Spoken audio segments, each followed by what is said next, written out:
की माँ और बहन बैठकर गाने गा रही होती हैं और माँ कहती है कि मैं तुम्हारा साथ इसलिए दे रही हूँ कि हादी बहुत अच्छा इंसान है, अगर कोई और लड़का होता तो मैं तुम्हारा साथ कभी ना देती। अहमद आता है और आकर कहता है कि क्या तमाशा लगा रखा है, गाने क्यों गा रहे हो आप लोग, अभी इसको ज्यादा शय मत दे। अहमद आता है और आकर पूछता है कि तुम्हारा और हादी का क्या रिश्ता है, जो मैंने सुना है वो सच है क्या? कोमल कहती है हाँ सच है।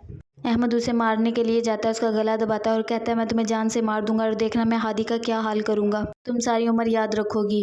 अहमद अपने कमरे में आता है। कायनात कहती है कि तुम उसे छोड़ दो, तुम उसे छोड़ क्यों नहीं देते, अब तुम्हें कोई ना कोई फैसला करना होगा। अहमद कहता है तुम्हें अपनी बच्ची की फिक्र है, मेरी कोई फिक्र नहीं है। कायनात कहती है मैंने ऑफिस जाना है कल और अब मुझे डिस्टर्ब मत करो, सोने दो। अहमद को बहुत गुस्सा आता है।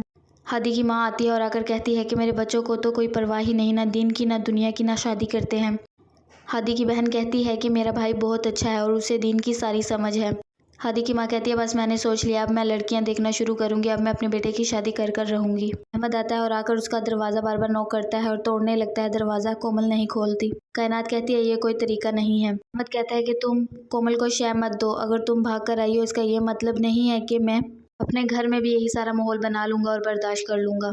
कायनात बोलते बोलते फिर चुप कर जाती है। कोमल आती है बाहर और आकर कहती है तुम क्या चाहते हो, तुमने मोहब्बत की, शादी की और उसे घर में ले आए, अपनी मोहब्बत को मोतबर बना दिया और मैं, हाँ मैं मोहब्बत करती हूँ उससे, कोई गुनाह नहीं करती, और जाकर दरवाज़ा लगा लेती है फिर से। कायनात आती है और आकर उसे समझाती है कि तुम्हें ये सब नहीं करना चाहिए, हादी तुम्हारे लिए कितना फिक्रमंद रहता है। कोमल कहती है मुझे तुमसे नफरत है, ये तुम सब इसलिए कर रही हो ताकि मैं इस घर से चली जाऊँ, ये ना हो मैं पंखे से फांसी लेकर खुद को मार लूँ। कायनात समझाती है मरना कोई हल नहीं है इसका। अहमद पूछता है कि कोमल किधर है, उसकी बहन आकर बताती है कि मैंने देखा है वो सामान लेकर बाहर की तरफ जा रही थी।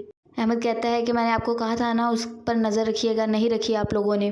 फिर उसे सारा ढूंढते हैं, वो कहीं नहीं मिलती। के घर आते हैं और आकर कहते हैं चाबियां दे दे, हम देखना चाहते हैं कि अपने घर में तो चुप कर नहीं बैठी। हादी की बहन कहती है पागल नहीं है, चाबियां देंगे, चलो आओ मैं आपको दिखा देती हूँ, वो यहाँ पर नहीं आई। हादी की बहन अहमद को धमकी देती है कि अगर कोमल ना मिली तो मुझसे बुरा कोई नहीं होगा, वो यहाँ पर आई होती तो हम बता देते। रात आती है और आकर बताती है कि कोमल बहुत परेशान है और घर वालों को सबको पता चल चुका है तुम्हारे और कोमल के बारे में। हादी कहता है ये सब कैसे हुआ? कायनात कहती है अचानक मैं बात कर रही थी, अहमद ने सुन लिया, और अगर वो ना भी सुनता तो मैं जानबूझकर भी यही करना चाहती थी।